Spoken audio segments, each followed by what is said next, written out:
brings up the question is, what's better? Should we take an interest rate reduction or should we take the dollar incentive? Well, basically, we need to compute this and determine what is best for us as individuals.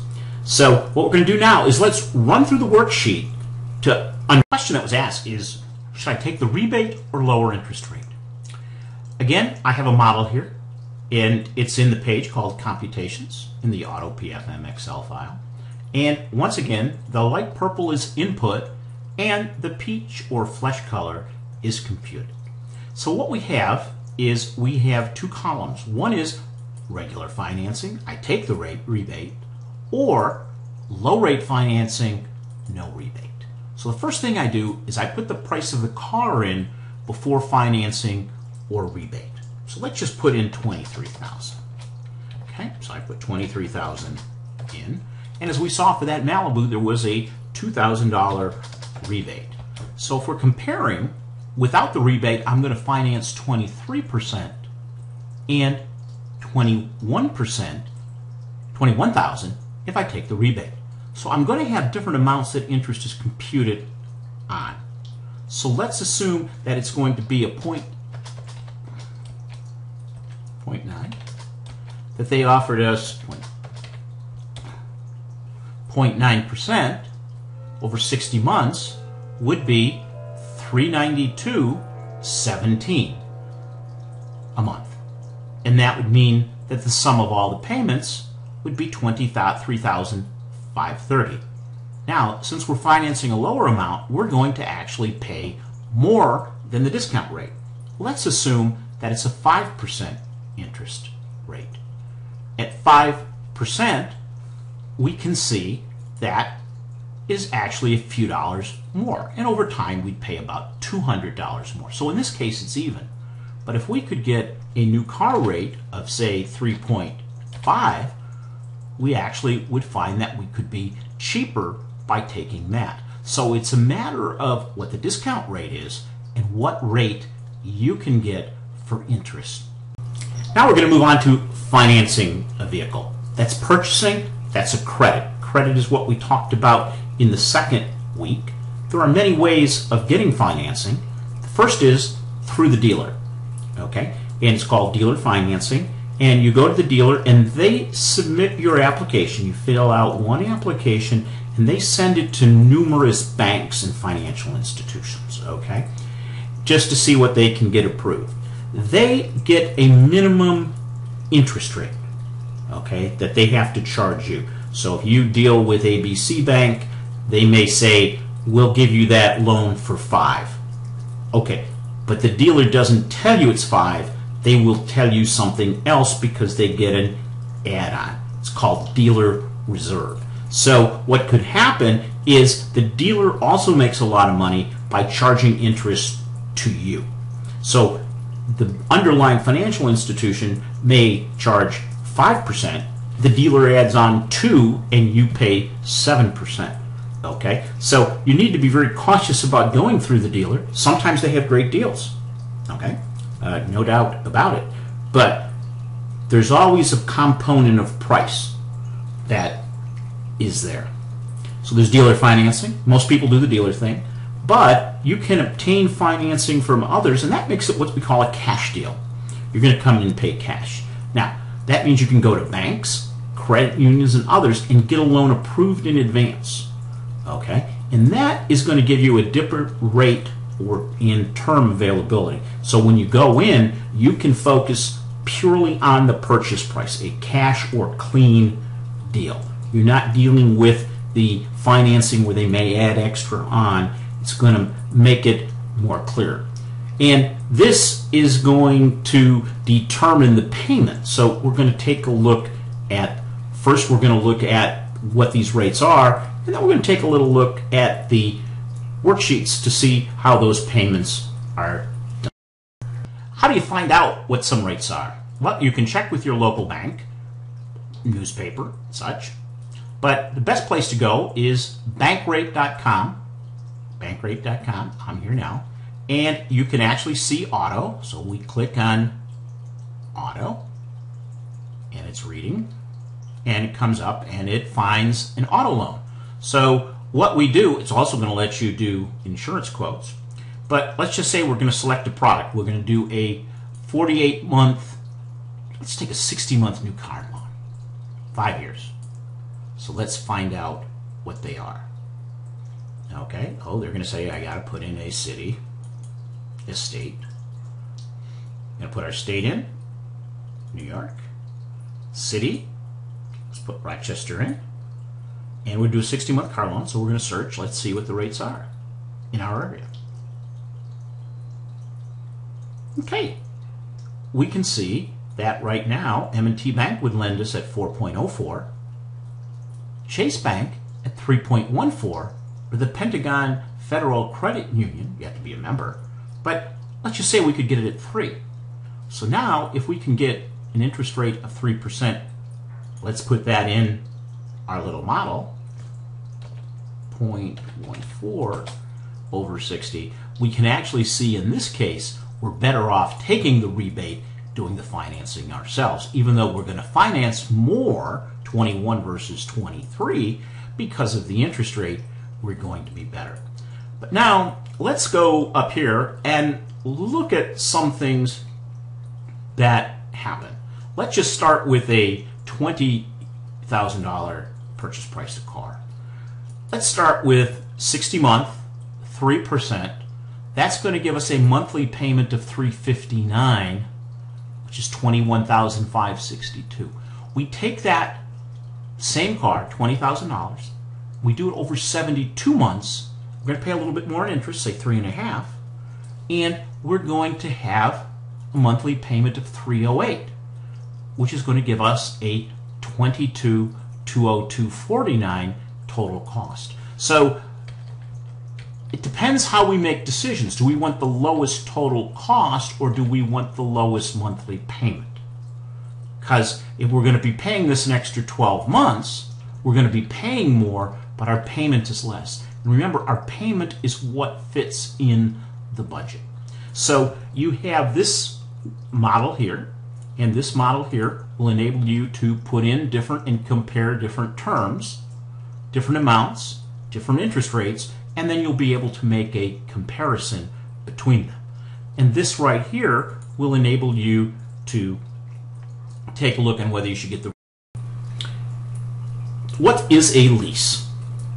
Well, you pay for the use of a car for a period of time.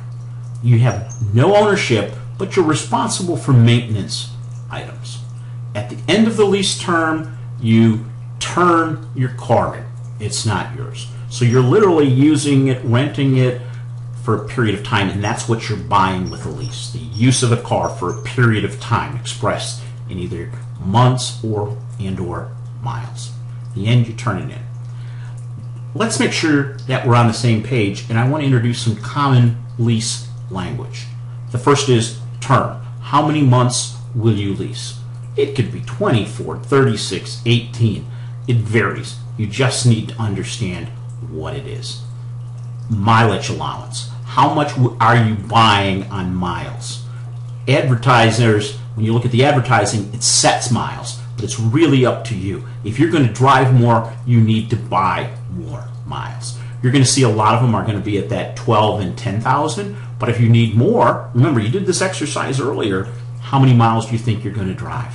I'm about 15 to 16,000 on my car coming to Geneseo. Now, so I bought more, because if you go over it, over your, say, well, 15,000 mile limit and you go over it, you're going to have to pay a fee for every mile that goes over it. You need to understand that up front. Then, are there any down payments requirements? Is it zero down? What are the upfront fees? Is there processing fees? Is there a lease acquisition fee? We're going to see that as we go on, but what are the fees? Keeping going on the lease, there's something called residual value. Okay, remember, you're taking a car today in 2013, you're using it, say, for 3 years, and then you're going to give it back to them. So what piece of the car are you using? Well, that's based on what's called a residual amount. And a residual amount is what the auto company thinks the estimated value of that vehicle will be at the end of the lease term. It's called the buyout.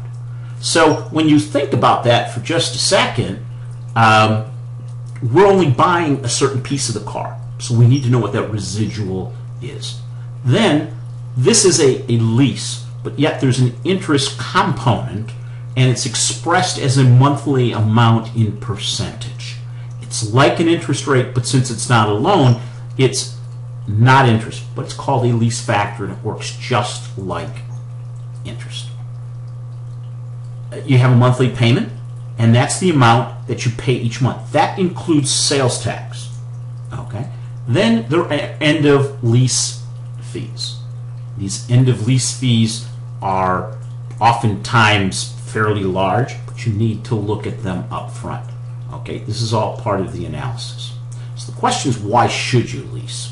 Well, I'm becoming more convinced as we go. You're going to get the most car at the lowest possible cost.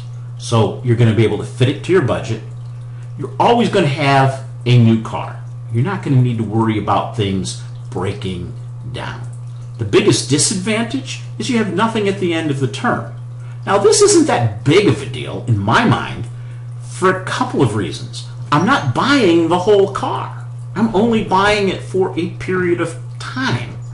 So I don't think I can necessarily compare a purchase to a lease because I'm only buying a car for a period of time. If I'm buying a car and financing it and taking title and having ownership, I'm buying the entire life. At this point, the lease payments are going to be significantly less than loan payments for the same vehicle. We'll see that as if we do that.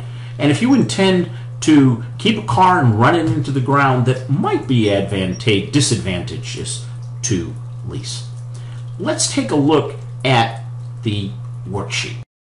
Leases may sound a little bit more complicated, but they really are fairly simple. It's a matter of understanding what the terms and conditions are. I'm going to go through comparing two lease offers.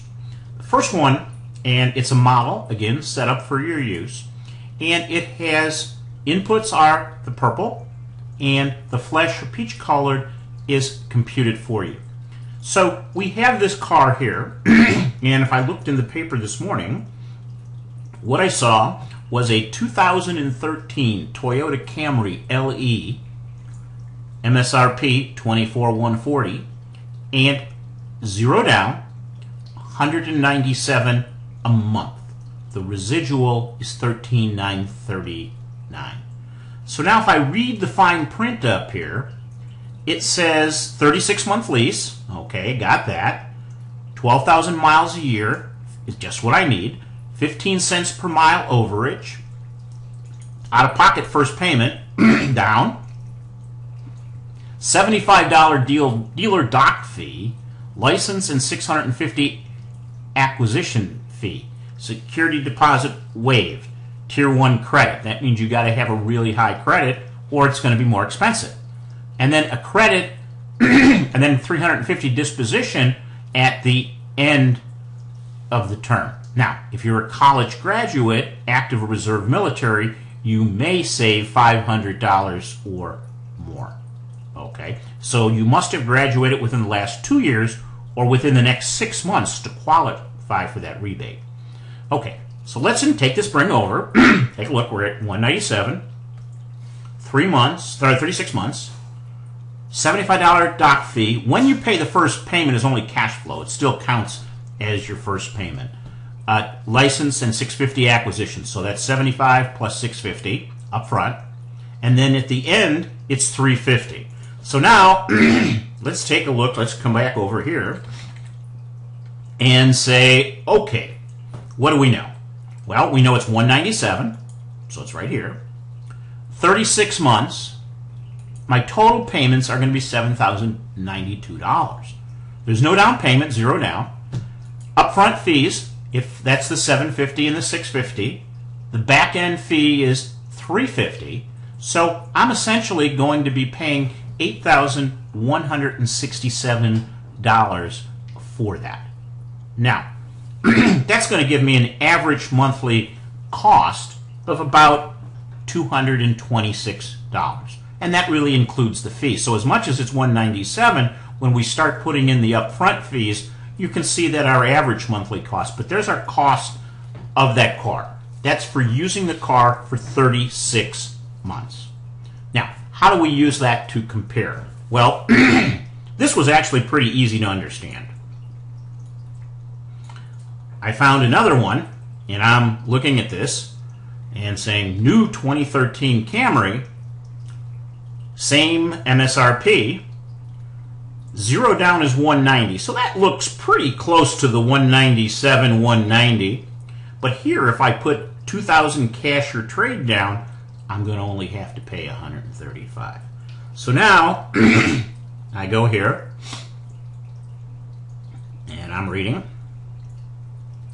and okay, they tell me about that. But number 3, $1,842.91 due at signing. Price includes the rebate of $500. Option to purchase at the end of this one, if I'm reading it right, is $13,935. A little bit different, but when I read the whole thing, I really don't know. So what I'm going to assume on this, I made an assumption for comparative purchase. I could probably call up and ask or go in, but what I'm first thinking is, well, why are they trying to confuse me? Why don't they just be direct like these folks are? So 135 times 36, 4860, 2,000 down. I'm assuming the upfront fees and the back end fees are the same. Okay, I may be wrong, but basically I can see that this is just costing me about $200 more. But where I'm confused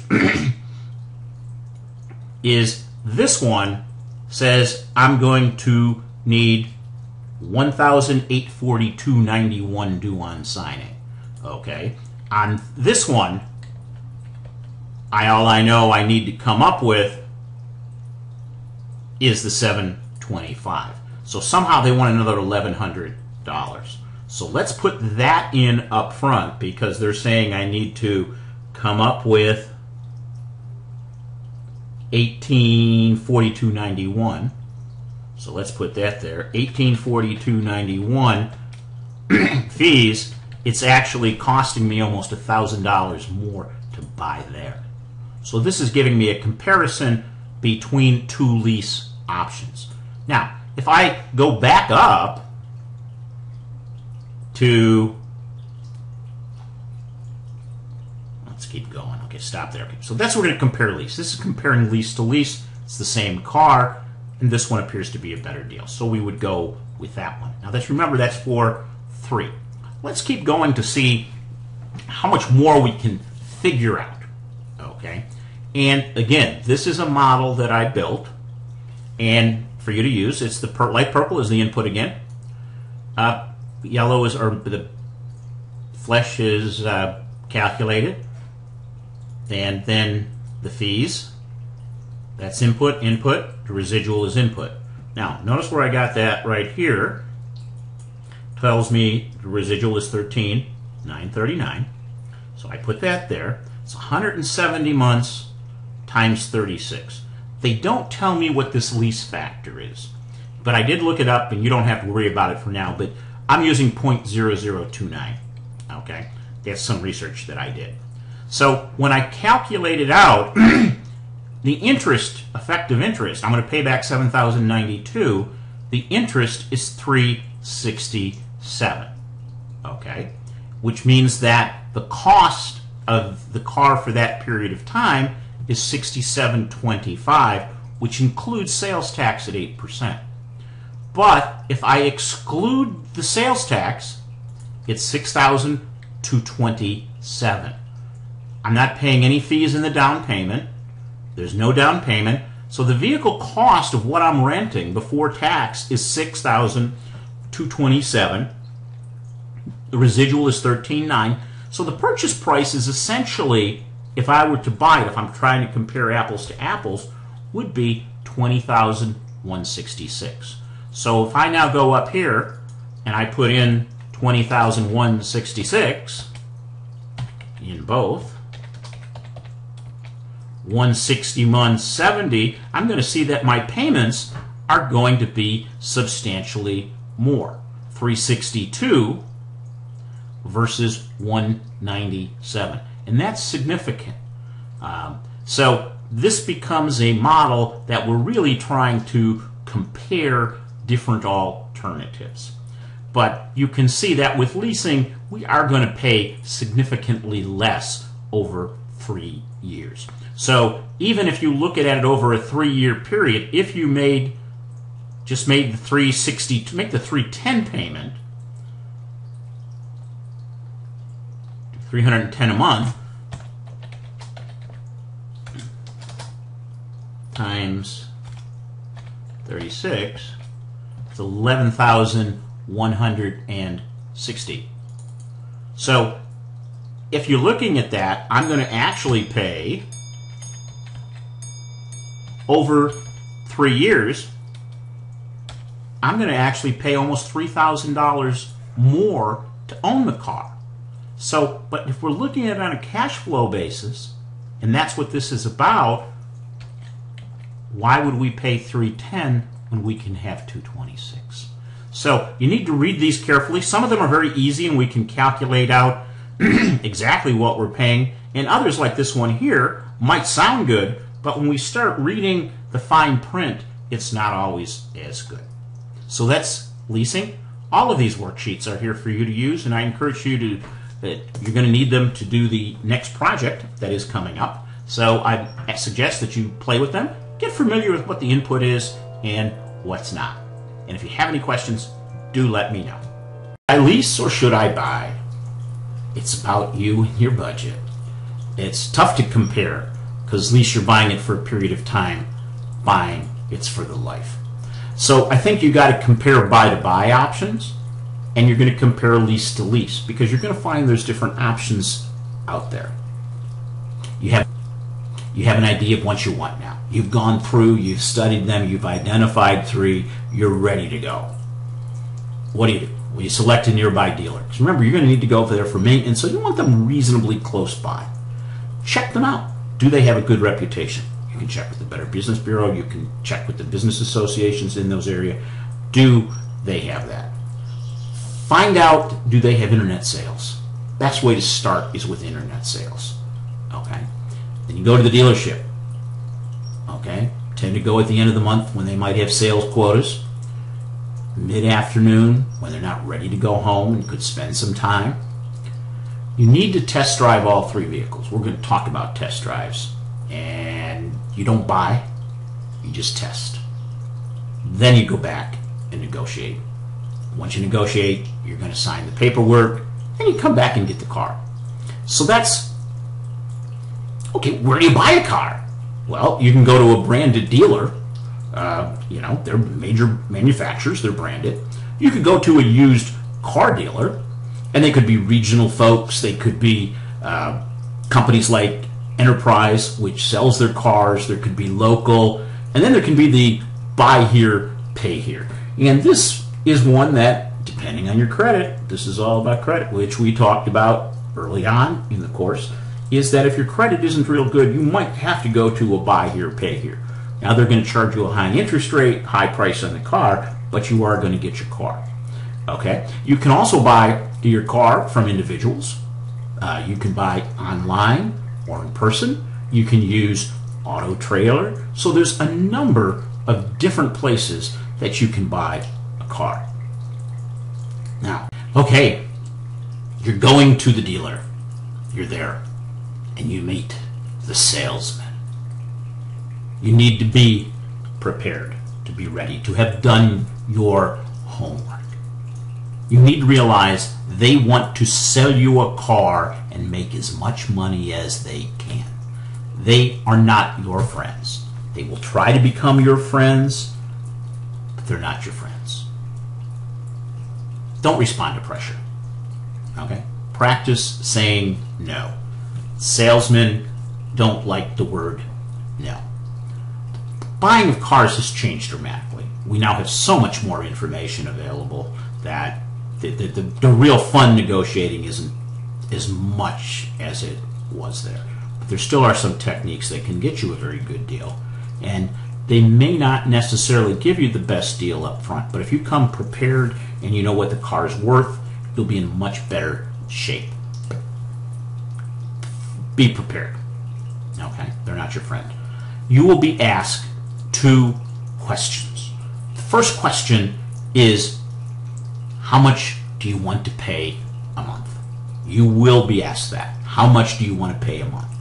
Okay? Because that's what they're going to focus on in the sales process. You don't want to go there. Next, and you will hear this over and over, what can we do to close the deal today? Okay, so be ready for this. You don't want to answer this. You want to simply tell them you're looking for the best deal that you can get. What can you close the deal? Well, they want to close it, and they want to pressure you. Don't respond to the pressure. First thing you want to do is take a test drive. Okay, and this is an important thing. Car people think something, and what they think, you want to take a test drive. Car people, salespeople think like this. The feel of the wheel will seal the deal. Okay, but on the other hand, a smart shopper will see it as part of the process. Now, you sort of got to be cool, if you will. The salesperson, if they see you excited, they're going to know you want to buy today, and they're going to start putting some pressure on. And you want to make sure you choose a car that fits your budget and serves your needs that you identified. The stakes are high because you're going to have this car for a couple of years. But when you get into this car, you're going to find the new smell is intoxicating. Okay? The model you want may not be the one that you want, but you're going to get excited. So be aware of that. So the first thing you want to do is drive all of your choices. When you take a test drive, you want to drive it the way you would drive every day. Okay? So if you drive on an expressway, you want to be on an expressway. So you want to drive and test the car. Before you drive away, there's a few things you'd want to do. Okay? And this becomes important. Is the driving position comfortable? How do you feel behind the wheel? And one that's very important to me is, where do I put my coffee cup? How does it fit? Where does my arm go? Is the seat comfortable? Is it easily adjustable? Can I do it? How's my visibility? I'm going to look at the rear view mirror, the side mirrors. Where's my blind spot?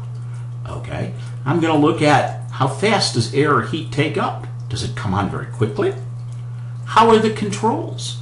Can I see them? Can I touch them? Are they on the steering wheel? Where are they? These are things you want to look at up front. When you test drive a car, it's like checking a fit. It's buying clothes. You want to make sure that car fits you. So the test drive itself. Okay. You determine the route and how. Don't let a dealer tell you, because they're just going to take you in a circle and go round and round. Put it through the paces. Tell the dealer up front you're going to put it through its paces because you want that. When you're doing that, let's see, how is the acceleration? Regularly getting up to speed? How is it in passing? How is it in hill climbing? Braking? Put on the brakes. Slam on the brakes a little bit. Does it grab? Does it pull to one side? Steering wheel, is there play or is it firm? How does it ride? Are you bouncing around or is it smooth? Is it comfortable? Do you sink in the seats? How's the sound system? Yes, sound is important. We all like our music. Okay? But how is it? Is it tinny? Do we need to go up? Is there other noise, rattle, and shakes? Let's take a look now at a test drive. Hello. I'm Mike. Steve, nice to meet you, Mike. I saw you sort of gravitated towards the Camaro. You thinking about getting one? Oh, no. This way too much car for me. Well, it's a lot of power, but they designed it to be very safe. I don't know if I can handle it. I've never driven anything like this before. Well, I tell you what, I think a way to really make you feel comfortable would be to put you behind the wheel. You're good. What are you driving now? Oh, just a minivan. Oh, yeah. What am I You're not signing obligated. here? You're not, sure? it's just a checkout sheet for a test drive. You're not obligated to anything. It's just so we know who's out. Let's go give it a drive. I'm getting a little nervous. No, I'll be right there beside you. There are your keys, sir. Thank you, Steve. You'll have to unlock it, Mike. Oh, Yeah. thank you. There we go. Oh, yeah. What a car. Mm-hmm. Well, we better buckle up. Yeah, good call. Yeah. Power door locks. Standard, of course.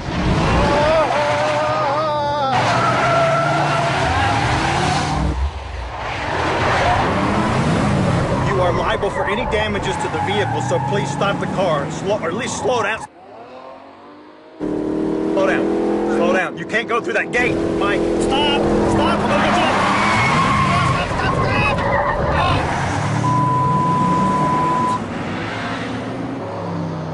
Watch it! Watch out! You're gonna wreck this car, and you're liable for it if you wreck it. Mike, stop the car! Stop the car right now! Not up here! Yeah! No, oh my God!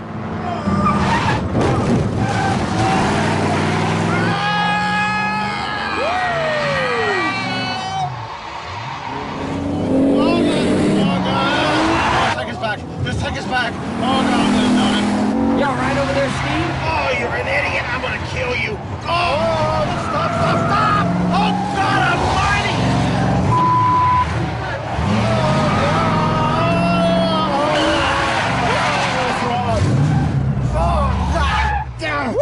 Woo! Yeah! Who the f do you think you are? What do you mean? I'm calling the cops. No, you don't understand. It's not what you think. It's not what you think. No, it's just a prank. We're just having fun. Look, this is a camera. Here's a camera. There's cameras. Look, it was all just fun. Look, I'm Jeff Gordon.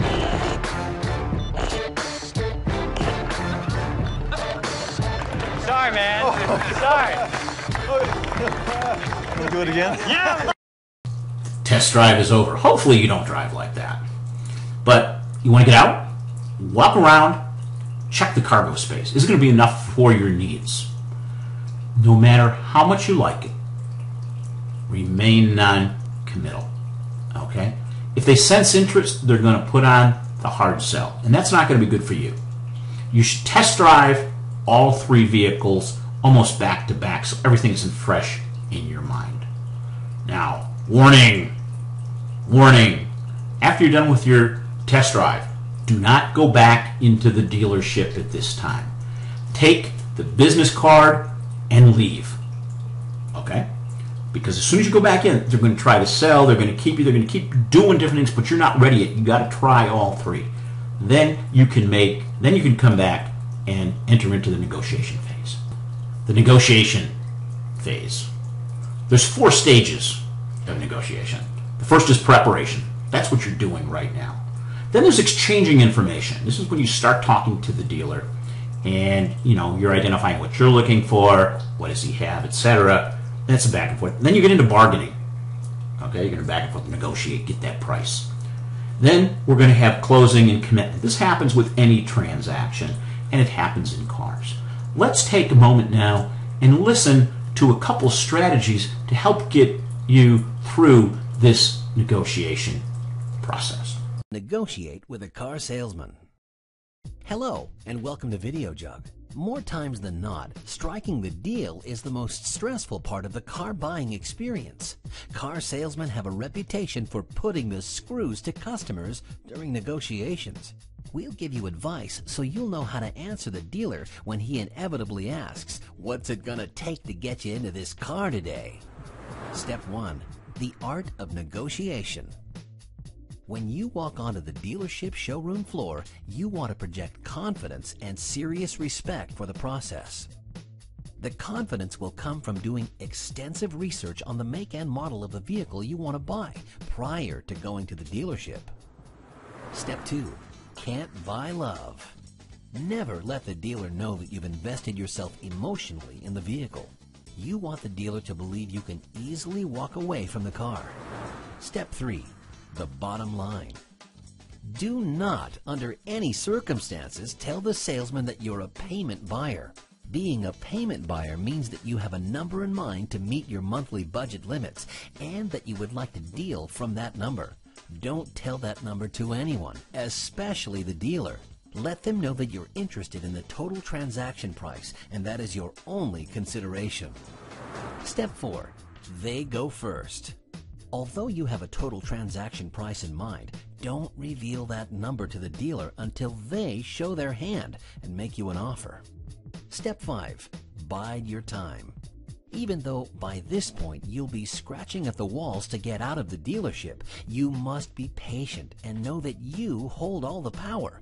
If your first salesman goes to find a manager, make sure you stay on your game because now you've got the attention of the craftiest salesman in the company.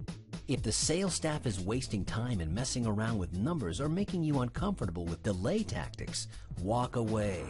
Step 6. Commitment issues. Be non-committal. Don't show your hand by telling the dealer, "I must have this car today." He'll be happy to get you into the car you want, but at a price you don't want. Step 7. Lowballing. Once you've struck a deal, the salesman may turn around and drop the disappointing news that they can't give you the car at the price you want. What they're hoping is that because you've already emotionally attached yourself to the vehicle that you'll pay up for it. Realize that you've fallen right into their hands. Deny them. Step 8. Stick to your guns. Dealers are well paid for their work. You will not be responsible for someone going hungry. Don't let them guilt you into paying a higher price. Step 9. Walk the walk. If at any point the deal is not going your way or they can't reach a price you're comfortable with, walk out of the dealership. There are plenty of cars out there and you don't need to be pressured into buying anything. Step 10. Paying point. To answer the question, what will it take to get you into the car today? Your answer is simply when the dealer offers you the price you're willing to pay, and only then are you ready to buy. And off you go. Done.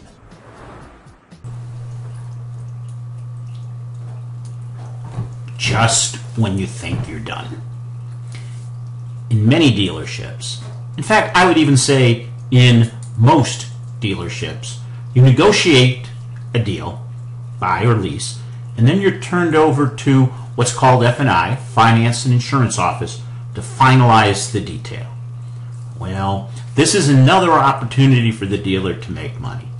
They're going to talk to you about rust proofing, paint protection. Remember, you already have, depending on your warranty, 5 or 7 years. But again, maybe it's the right thing for you. They have theft recovery systems. They have extended warranties. And these extended warranties kick in after the manufacturer's warranty expires. So they do protect you from risk. Just like insurance that we talked last week, there's risks. How do you manage that risk? These can protect you, in theory. Now, when you look at it, that you can buy this, you don't have to buy it up front. You can buy it any time before the manufacturer's warranty does. Anytime before the manufacturer's warranty expires. So you can buy that. You can buy it from others. You can shop around from the best price.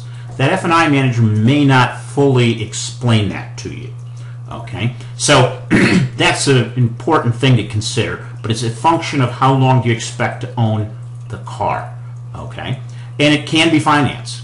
So if you do decide to do it, you can put it into the price and finance it. Now, if you're leasing a car and it's 3 years, almost every manufacturer's warranty is included, so there is no need to do that. So they're going to try to sell you things here. Okay? And I think, as with any risk, you need to understand it. How long will you own the car? Okay? Who stands behind the warranty? Is it the manufacturer? Is it the deal? Or is it ABC Insurance Company? You need to really understand that. What is covered? Okay? Then ask the question, what's normal wear and tear? Okay? So that if it doesn't cover certain things, you need to be aware of that. So that if it does go, the battery, it could be a water pump, or what have you, electronics, you're going to have a co-payment? Is going to be a deductible? So you need to look at that. It is shop. You can shop it. It is negotiable. Now, What you're going to hear the F&I manager saying, without this, it's like playing Russian roulette with your car.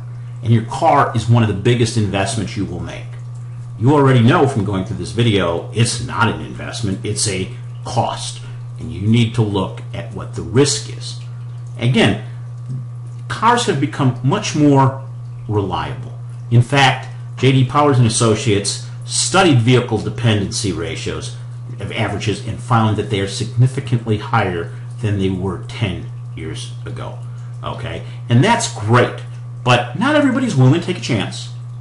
And you feel more comfortable with it, and that's okay. It's neither good nor bad. But with these more vehicles, people depend on them. But if you're leasing, you don't need them. And this is another reason why you might want to consider leasing, is that it does provide a warranty and you're under warranty, so you never have to worry about that. And it's lower cost, and you can drive a new car. The final amount. So we got the price of the car, net of the trade-in. We're going to add sales tax, 8%. Anything that's an F&I, extra. What are the registration and plates? They're going to register the car for you, get your license plates. There's a cost of that. You might find there's other fees. Then you subtract the rebates, and you get the total cost. Rebates are applied after the price of the car is determined and after sales tax is applied. It's literally like a cash. So that's going to be your final cost of acquiring that vehicle. But you're not done. Once you get some of these nailed down, you have to go back to your total cost of vehicle. Put it in that model and see what your costs are for 1 year, 2 to 5, 5-year cost. Evaluate this within the context of your budget. What's the cash flows associated with this vehicle? Any down payment? Our monthly payment? Insurance payments? Fuel? How much you use? What's the price? What's the maintenance that goes into it? So that we can understand it. But if you're doing this within the context of your budget, this monthly payments and insurance payments become an important component of your budget. Because as you see, you were originally we talked about having an emergency fund and reasons for it.